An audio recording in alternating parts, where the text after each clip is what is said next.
This video is a demonstration of the uncollectible accounts using the direct write-off method of writing off accounts receivable, and there'll be a series of journal entries describing this.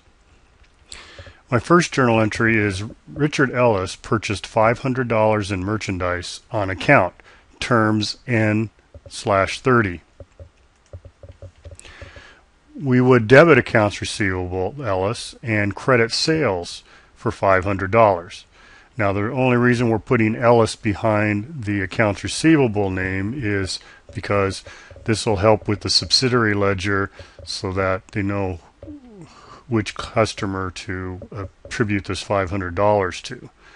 And of course the total accounts receivable balance won't have a name behind it. This is only for purposes of this subsidiary ledger.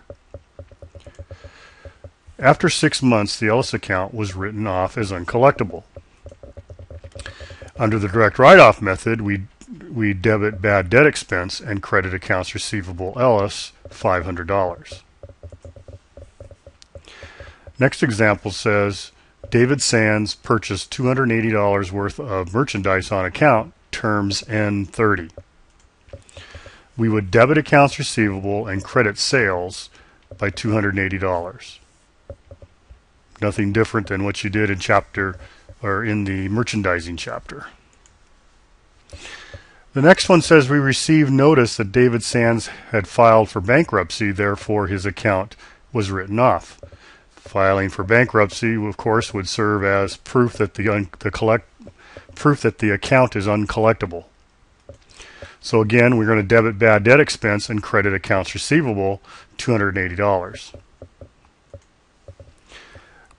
Now, interestingly enough, a year later, David Sands sends us a check, and we receive $280 from David Sands as payment on his account.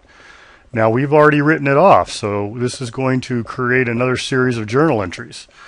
We have to do what's called reinstate the receivable. And to do that, we debit accounts receivable and credit bad debt expense by the amount of $280, the amount we actually receive.